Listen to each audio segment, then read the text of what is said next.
Welcome back, ladies and gentlemen. We are looking at Chapter 6, Key Issues 3 and 4 today.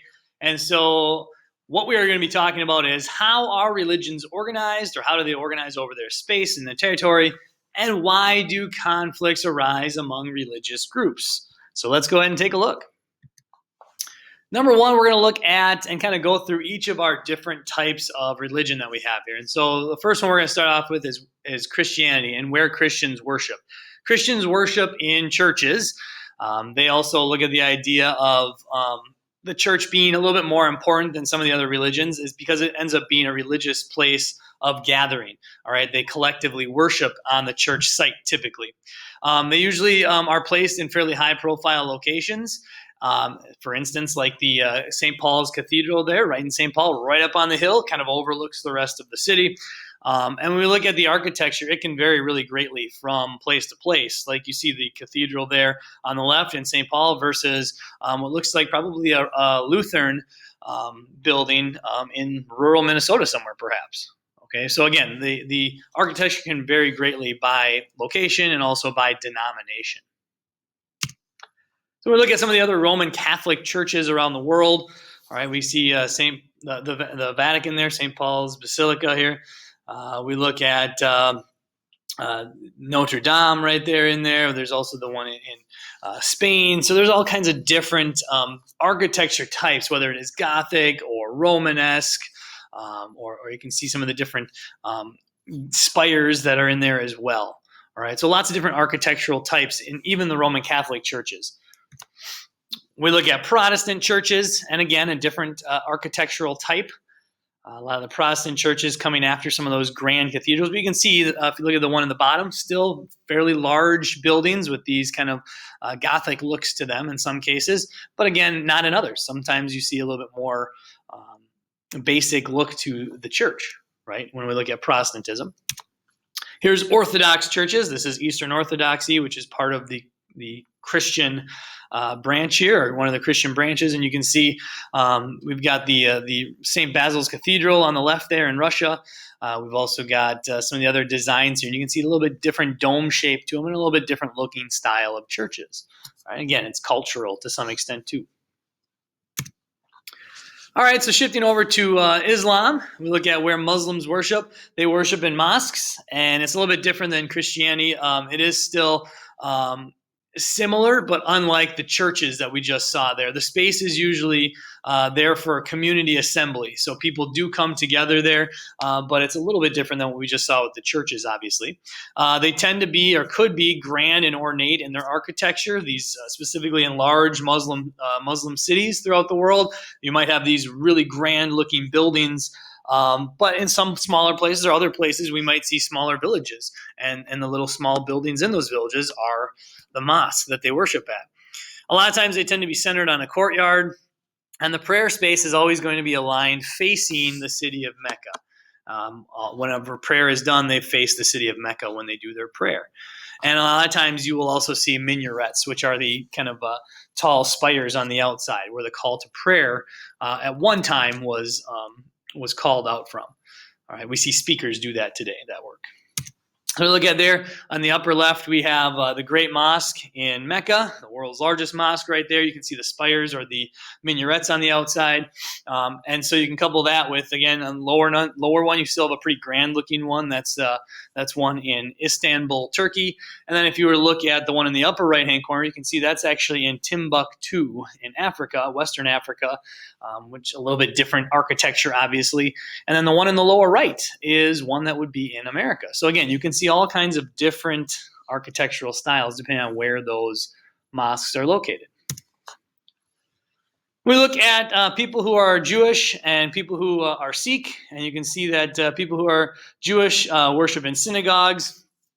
They also use that as a place of communal worship and of studying the Torah.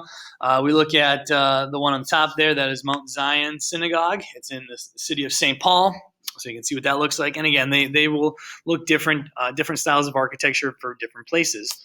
The other one we're looking at here is Sikhs. And so when we look at Sikhism, you can see that it's identified by the flags. If you look at the picture right there, that is the Golden Temple in India. And that is the most famous site when we look at Sikh worship here. And the layout is basically to imitate some of the other Gurdwara that we see around. Okay. This right here is the Bahi High House of Worship. This is in Panama City, and this is a 9-sided building. And you can see that they have at least one on each continent around the world. All right, so Baha'i faith, not one of the more well-known religions, but still one that exists out there.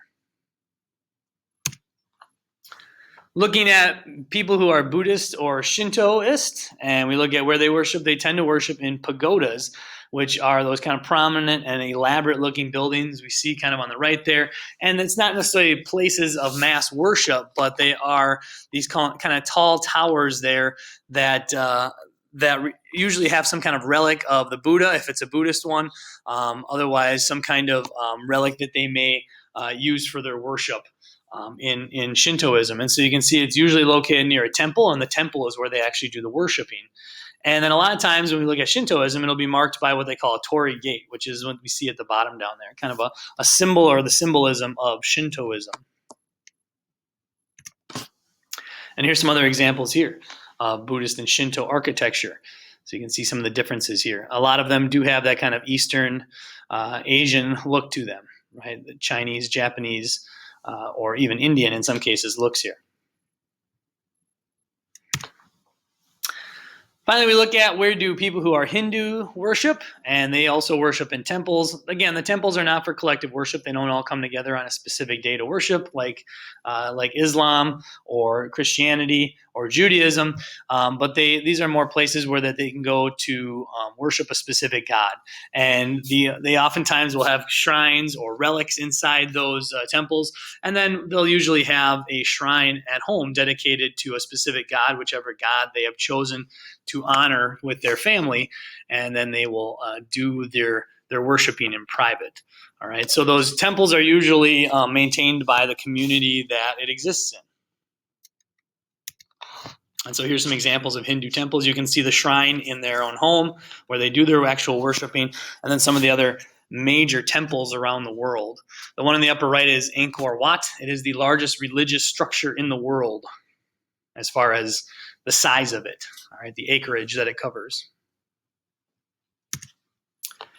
So look at what is the role of pilgrimages and sacred sites when we talk about religion. When we talk about a pilgrimage, it is basically when the people of that faith adhere to some kind of traveling and traveling to go to some kind of religious site in order to pay their respect at that specific sacred site. And when we look at Islam, they have something built right into their religion called the Hajj, and that is basically that at some point in your life, you should make a pilgrimage to the city of Mecca.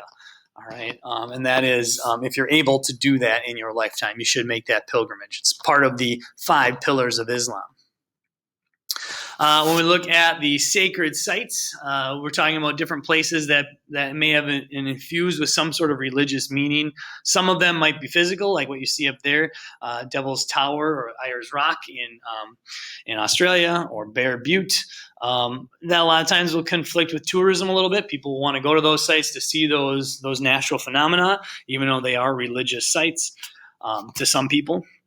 We also look at the idea that some of these have been kind of usurped by other religions. And so if we think of like the Celtic the ruins in Ireland, a lot of those have been usurped by Catholicism. And so people who are Catholic tend to be in that area now.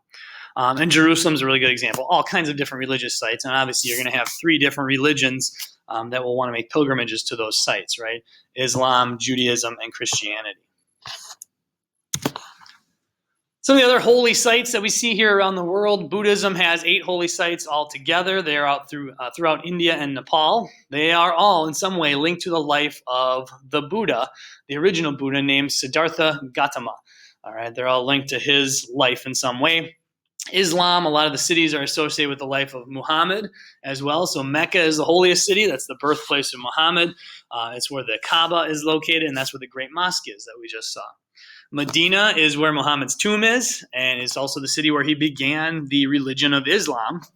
And then the traditional pilgrimage between Medina or the original pilgrimage between Medina and Mecca that Muhammad took has become what they call the Hajj today, where you must make a pilgrimage to the city of Mecca. We look at Hinduism. They are very closely related to the Ganges River. They call it the Mother Ganges. And there are a number of different rituals, spiritual cleansing, and healing rituals that go along with the river itself. So it's very, very closely contained to the river Ganges. Some other places that we look at as holy when we talk about universalizing religion versus our local religions, right? We look at the idea of universalizing religions as usually being more widespread or holy sites. So we look at, they tend to be linked to the life of the founder. We talked about that with Buddhism. We talked about that with Islam just a minute ago. The shrines tend to be located throughout the area, again, have some kind of link to the founder typically, and a lot of times the followers participate in some kind of pilgrimage to those holy sites to pay their tributes and their respects. This is the Kaaba that we just mentioned a minute ago. All right, that is part of the great mosque here in Mecca for Islam. And so that Kaaba is actually what all Muslims pray facing towards. All right, we say in the United States they face Mecca to pray. Well, they're actually facing the Kaaba itself when they do their prayers. We look at the holy sites in Buddhism, and again, they're all linked to the life of Buddha in some way. You can see the birth of Buddha at number 1 and where he attains enlightenment and becomes the Buddha. And then there's some other ones where he tamed an elephant and other things that happen here too, where he eventually dies or announces his death. Okay, so all of those sites linked to the life of Siddhartha Gautama, who becomes the Buddha. Again, there's the great mosque in Mecca. You can see all those people there. That looks like it's probably the early morning call to prayer. They're all there to pray. We have the Ganges River here and some of the bathing rituals that go along with it, some of the cleansing rituals of their religion. And again, if you are Hindu, you're closely tied to the Ganges River. So that's one of the reasons why we see so many people, when we look at ethnic religions, being kind of bound to the local area around the Ganges itself. And then we have Jerusalem. This is a really good picture because in this picture you've got all 3 religions of that area kind of linked together. The building in the background there is the Dome of the Rock, which is a mosque basically that sits on top of the spot where they believe that Muhammad ascended into heaven. The wall in the kind of foreground from the Dome of the Rock, the wall there is called the Wailing Wall or the Western Wall, which is an important site in Judaism. And then the church in the foreground there is the Church of the Holy Sepulchre, which is said to be over the tomb where Jesus was originally buried. Okay, so you've got all those sites within a very short walk from one another. And so we talk about Jerusalem as being a city that is divided a lot of times, and we see all 3 of those holy sites nearly on top of one another. Right? So how do religions influence settlement? When we look at settlement in general, we've seen a number of religions that have a utopian settlement that they've tried to create. And so communities are built around a specific way of life in those utopian settlements, dealing with or focusing on that religion. Salt Lake City in Utah is considered to be one of these utopian settlements. It is the center of the Latter-day Saints Church, and so you can see the actual center right there, the actual building that is considered kind of the capital of the Latter-day Saints Church right there, the headquarters. It is based on the religious principles of a man named Joseph Smith. All right. We look at place names, obviously, have become common as well when we look at influencing settlement. A lot of Roman Catholic regions, we see things like St. Peter, St. Paul, St. Cloud, right? There's a road in there in the picture right there called Christmasville. So we see that place names or toponyms have become religious in nature as well for settlement. Talking about the toponyms and how religions can affect them a little bit more in depth here, we look at Quebec here. Quebec is dominated by Catholicism and the French language. So the rest of Canada is more Protestant and English. And so when we look at Quebec, you can see a lot of the place names that represent some kind of religious names in the city of Quebec and around the province here of Quebec here too, that area. So a lot of the saints, right? You've got Notre Dame in there. And so a lot of those different religious Catholic backgrounds. Talking about religions and organizing space specifically, and organizing their religion, we tend to see hierarchical religions, like Latter-day Saints.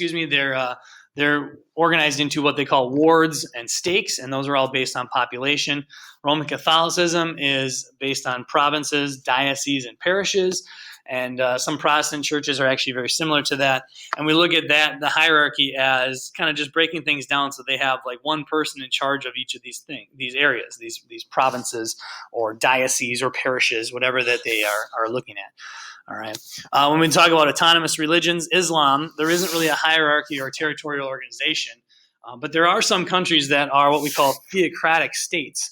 And specifically, if we look at the Middle East, there's a number of countries that they base their laws off of what they call Sharia law, which is the laws that are part of the Quran and part of the teachings of Islam. Here is your hierarchical religions here when we look at Catholicism. Again, the red lines look at the province areas, and then you've got kind of the greenish or grayish lines that are the dioceses, and then someone in charge of those, you've got what they call archdioceses, and so whoever happens to be the person who's kind of in charge of that region or that province is what they call the archdiocese. And you can see that the archdiocese of our province here, when we look at the Twin Cities area, is actually located right in St. Paul, right at the St. Paul's Cathedral. Here's a little bit closer look at the Diocese of Minnesota. So you got the archdiocese who's in charge of everyone, then you've got the smaller dioceses, and you can see kind of where the seats of power are in those areas. We also have, we can also look at the landscape, and when we look at ethnic religions as well, or some of these localized religions, cosmogony is what we talk about. And so cosmogony is a set of religious beliefs concerning origins of the universe. And so when we talk about Islam and Christianity, they view Earth as created by God for human use. All right, and so we can actively transform the environment, and again, it was created by God for us.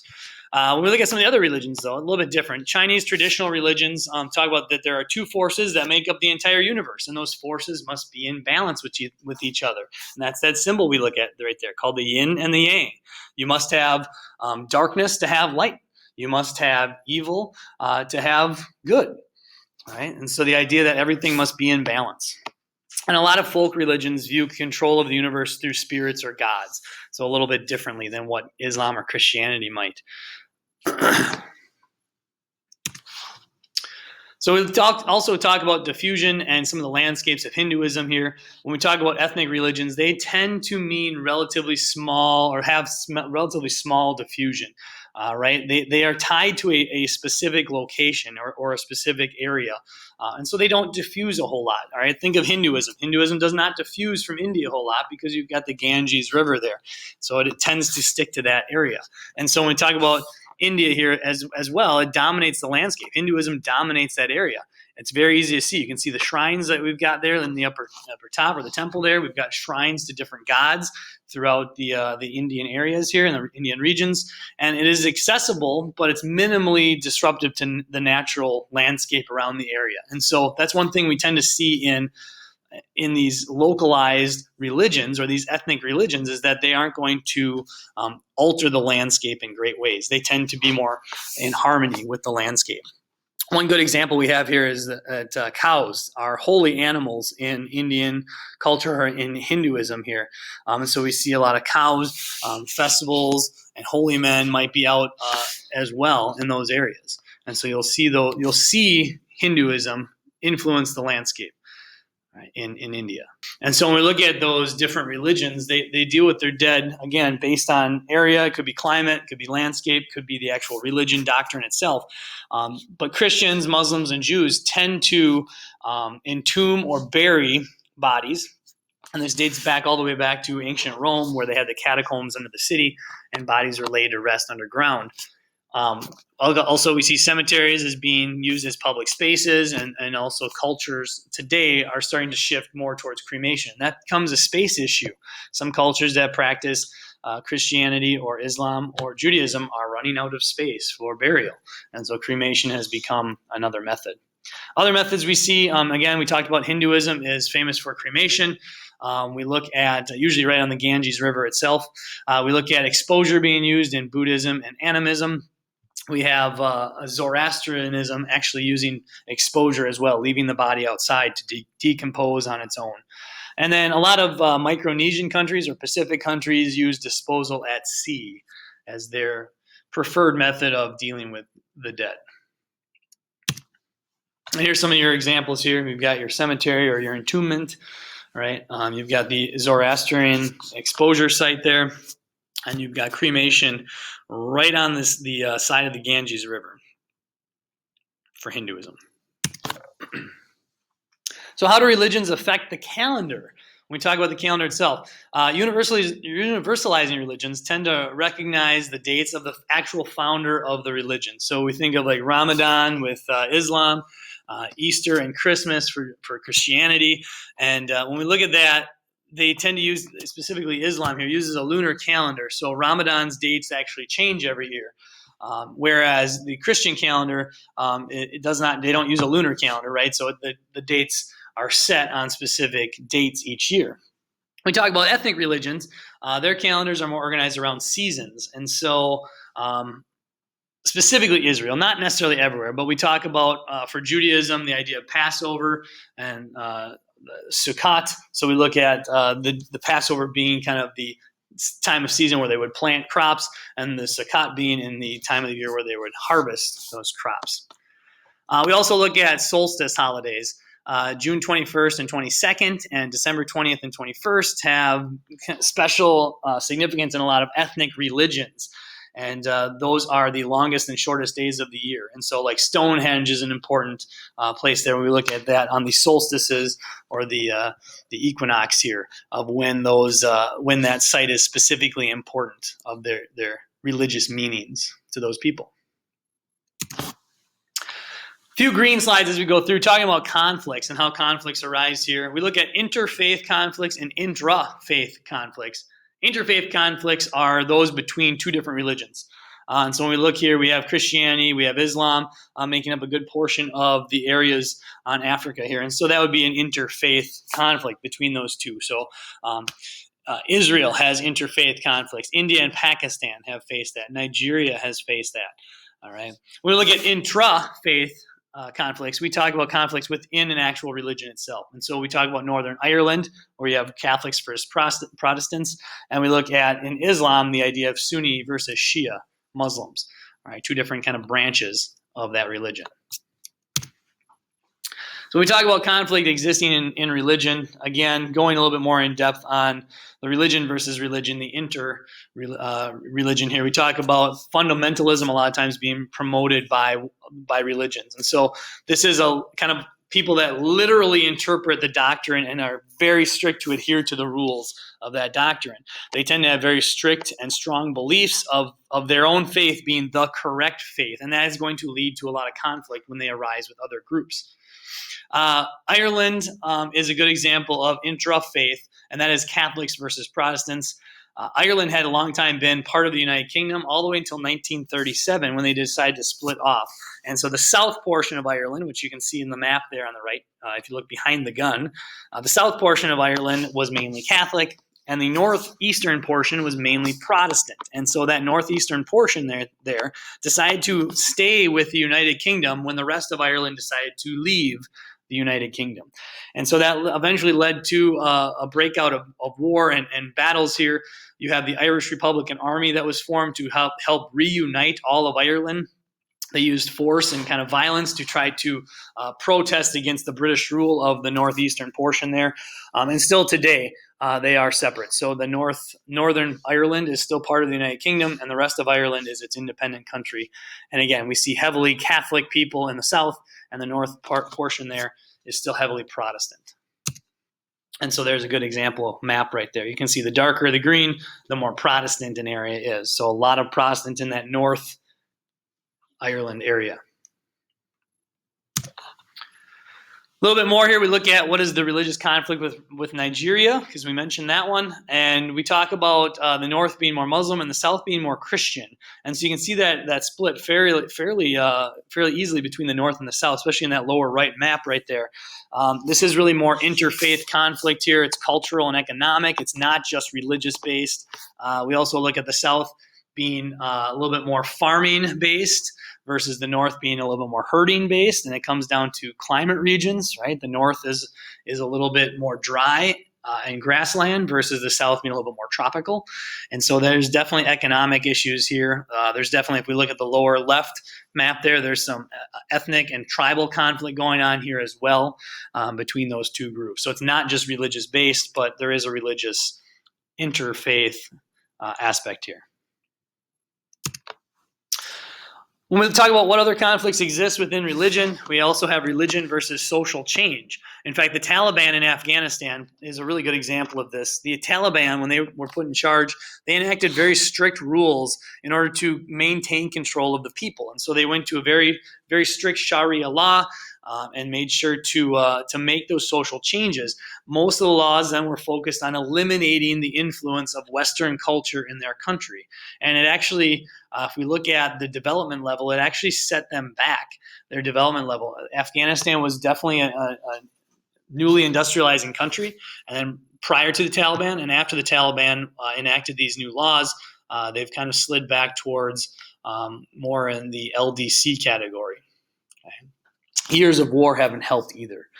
We look at Hinduism in India, and we talk about the Indian opposition to some of the rights that have been restricted by the caste system. And so the caste system was outlawed by the government, but it's so well ingrained in their culture and their religion and their society that it's still part of what they have had to deal with in that country. We look at the Dalits, which are kind of considered to be the lowest of all the lowest caste group. They are very, very much discriminated against in that country. And so that prejudice is still continuing, even though it's been abolished by the government. So another example here of the Taliban. So you can see in 2001, the Taliban blew up a 2nd century statue of the Buddha. So you can see it on the top right there. They felt that it encouraged the worship of a graven image, is what they said. And you can see down in the lower picture, that's after 2001, and the Buddha sculpture is now gone, just blown up out of that spot, which again, it had been there for almost 1,000 years, 2,000 years. A little bit green slide here talking about religious fundamentalism and extremism again. We've seen the religious movement whose objectives are to kind of return to the foundations of that faith, of that specific religion, and it's influenced a lot of state policies. And we see this existing in most religions, not just one religion that has fundamentalism. They're there for everyone. And it usually holds its position as being non-negotiable or uncompromising, these people who are fundamentalists and extremists. And we tend to look at them and have labeled them as terrorists in a lot of cases because of the acts that they have committed. And so we look at religious extremism here. They are carrying out some kind of point of violence. And again, not all fundamentalists and extremists are all faith and fundamentalists, but we do see that obviously faith and religious faith has these fundamentalists and extremists in it. All right, so you can see the example of Islamic fundamentalists and extremists with the attacks on 9/11 in the upper picture there. And then you can see Christian extremists and fundamentalists with attacks on abortion clinics throughout the United States. So we look at Christian fundamentalism, and we'll kind of go through this quick, but obviously much resistance to innovations that go against their faith. And so people who are Christian fundamentalists tend to be anti-birth control or anti-family planning of any kind. They want very few women in clergy and the bureaucracy of the entire religion here. Most religious leaders tend to be men, and that's really in all religions. It's not just in Christianity. We talk about Latin masses, and there's then kind of a traditionalist Catholic movement in the Latin groups as well. We look at the U.S. Protestant fundamentalism tends to be a little bit more political than some of the others. It tends to be very anti-abortion, anti-gay marriage, wanting or being pro-prayer in schools, and being pro-teaching creationism versus other theories that may exist. And again, this is just some group that is fundamentalist. It's not everybody that practice Christianity, obviously. We look at Islamic fundamentalism and extremism. And again, we talked about the Taliban quite a bit. We talked about the idea that they were banning Western items and they destroyed any statue that was in human form. They forbid women to appear in public or be alone in public. And they promoted some of the extremists when we look at extremism, like terrorism and being a safe haven for the terrorist cell called Al-Qaeda, which is the group that carried out the 9/11 attacks. We also talk about this jihad, which is a holy war against the West. And there are some fundamentalists that take on this idea. Instead of defending the faith with jihad, they look at it as we need to attack other faiths that aren't ours. And so that's what the fundamentalism looks like with there. And again, 9/11, obviously the most glaring example of all of this when we talk about it. So some of the Taliban laws here, we're not going to go through all of them, but women should not appear in the streets without a blood relative, or they need to be wearing a burqa, which is the basically head-to-toe covering with just the eyes cut out so that they can see. Women shouldn't speak loudly in public places. Excuse me. Photographing or filming of a woman was banned, was as displaying a picture of females in newspapers, books, shops, or more. So all kinds of rules put in place. Laws put in place, I should say, from the Taliban here. Some of the others, banning music, TV, and the internet, and specific bans on those things. You could not keep birds, even racing pigeons, which had actually been a pastime in Afghanistan prior to that, could not be kept anymore. And obviously books, right? Unless they are religious in content, they shouldn't have any books. So a number of laws put in place here, not just to kind of take the religion to the extreme, but also to keep the Taliban in power as well. And so I just want you to keep in mind, as we're looking at fundamentalism and Islamic extremism, the Muslim population there is the large green circle, right? There's about 1.5 billion Muslim people in the world. And this little dot on the far right side, less than 10,000 people, would be considered to be part of Al-Qaeda, which is the terrorist cell that was responsible for 9/11. And so you can see that, yes, we hear a lot of in the news about people who are fundamentalists and Islamic terrorism and things, but it's a very small group of people inside that religion, just like it is a very small group of people that would go out and bomb abortion clinics who are Christian. All right, so wrapping up here, we look at Jewish fundamentalism, and what that kind of looks like here. It is also associated with the Orthodox branch of Judaism. They tend to promote policies like settling on the West Bank. The West Bank is one of the disputed territories in Israel between the Israelis and Palestinians. And you can see the rabbi right there, Mir Khan, was one of the kind of extremists here, and he was anti-Arabic, and he tended to be linked to terrorism in Israel as well. So how did communism actually affect religion? And this goes for any state that has kind of an absolute monarchy or someone who is in absolute power here. Marxism specifically was, in when we talk about communism in the Soviet Union, Marxism was the theory that called religion the opium of the people. And so the idea was to basically eliminate all religion. And in this case, when we look at Russia and the Soviet Union, they were eliminating the Orthodox Church, which is part of Christianity. It was forced to be eliminated in 1918. They were actually forced to kind of go underground, and they became really not a part of most people's daily lives at that point. When communism finally fell in the early 90s, Eastern Europe had a religious revival. We saw Catholicism actually become more and more widespread after the fall of the Soviet Union.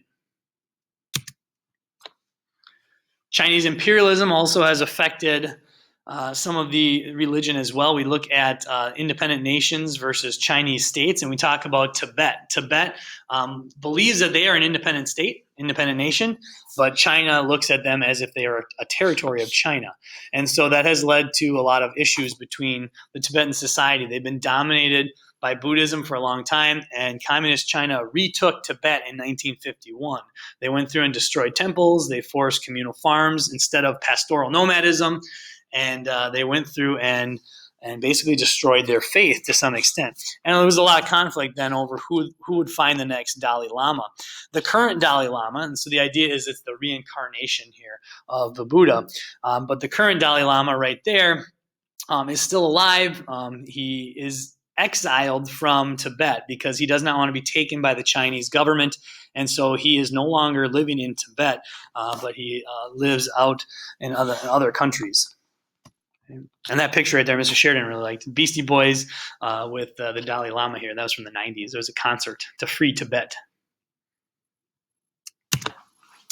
So real quick, guys, just kind of going over what are some of the main differences between universalizing and ethnic religions. Don't forget, universalizing appeals to people everywhere. That's the term universalizing, whereas ethnic has a meaning in a particular place to those people. Universalizing typically has an individual founder or a prophet, and the ethnic religion, we don't know where the origin comes from. It's usually some sort of unknown source. In universalizing, the message is diffused widely, usually carried out and brought via missionaries to other places. And when we look at ethnic, the content is focused again on a specific group of people in a specific landscape of its origin. In universalizing, the followers are distributed widely across the world. And again, in ethnic, they are clustered in one area typically. And then finally, in universalizing, the holidays tend to be based on the events in the founder's life. And holidays in ethnic tend to be based on climate and agricultural practices. Last thing here, guys, is looking at maybe one of the most important conflicts that we have here when we talk about religious conflict. And we make the argument here that maybe it's even not a religious conflict today, but that's the conflict in the Middle East. It's considered the Holy Land by Muslims, Jews, and Christians. And we know that since the creation of Israel in 1948, there's been a major conflict. So if we go way back to the 1500s, we can look at the Muslims controlled this area known as Palestine. And they occupied that territory after the British won World War I. The British came in and promised that land to multiple groups. So in 1947, fast forward here, in 1947, the United Nations divided Palestine into an area for Jews and Muslims. The year later, Israel was created as a nation for displaced Jews in Europe from World War II. And we saw, and we've talked about the migration of people then from different parts of the world back to Israel as they formed their own state. Then from 1948 to 1973, we've seen that there's been a series of wars fought between Israel and all the neighboring Arab countries around them, essentially trying to push them off the land and back into the Mediterranean Sea. And so Israel has gained control of all the Muslim land issued in the 1947 division. They've controlled that territory, and they've also controlled a little bit of other territories that was promised to Palestinians. And so this is a huge issue, and it's one that we can't talk about in just a short time, but we have some video clips maybe for you to take a look at with this. But you can see that Israel gains territory. You can see the first map on the left. That was the original partition plan that the United Nations came up with. The green territories would be an Arab state. The yellow territories would be the Jewish state, and that's a terrible idea. It wouldn't have taken a rocket scientist to figure out that that's not going to work. One country is the yellow one, and one country is the green one, and its sections, its territories aren't even attached. After the 1948-1949 war, you can see that Egypt had taken the Sinai Peninsula there. Israel had controlled some of the other territories from the Arab state here. And then we look at the country of Jordan got in and tried to take the West Bank, is what we call it, that large territory that kind of wraps around Jerusalem. And then since 1967, you can see what the situation is. The Gaza Strip and those portions of the West Bank that are blue are captured by Israel. Those are Palestinian controls, but the Israelis have captured those territories. And so that's still a big issue today in that region. So when we look at it, is it really a religious issue anymore? It's probably not. It's probably more of a territorial issue, a political issue, but obviously it's rooted in religion in some way. We also look at the topographic map here. Obviously, topography matters. We look at a lot of that West Bank, probably not the best land, right? Very, very high or elevated land here, so mountainous region versus the area for farming, right? In your green or the darker green colors. We can also, again, go more in depth and look at the city of Jerusalem itself as well. Has been split with the Israeli-Palestinian conflict is what we call it. All of this that's happening, the Israeli control of the West Bank, the Gaza Strip, the Golan Heights, is all viewed by Muslims and Arabs as illegal. They look at the Israelis as illegally occupying their land. And so the Palestinian Arabs are seeking return of the land and creation of a new Muslim country. And what we've seen happen is the creation of the PLO, the Palestinian Liberation Organization. And that was formed to fight the Israelis' occupation of that land.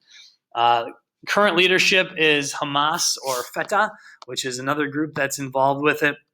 And we look at the bombings, lots of suicide attacks fairly commonly on and off during this conflict of that area. The Israeli army continues to maintain a very strong presence in that region, especially those Palestinian areas that they control.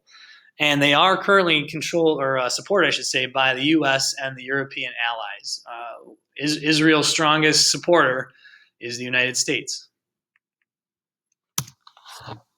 There is the city of Jerusalem divided up. Again, you can see they've divided between four quarters, they call it, the Christian quarter, the Muslim quarter, the Jewish quarter, and the Armenian quarter there.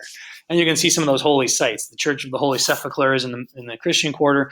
The Dome of the Rock is in the Muslim quarter, but you've also got the Western Wall that extends into that, which is partly in the Jewish quarter, but it's also partly in the Muslim quarter.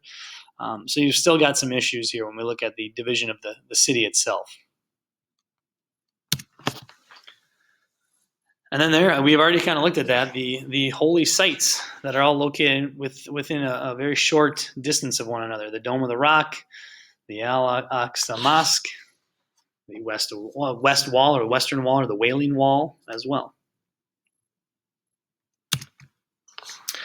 So if you take a look, one thing that the Israelis have tried to do is stop terrorism attacks from happening in Israel itself from the West Bank. And so they've gone through and they've actually built a security border that is the red line on our map there. And that's what the security border kind of looks like.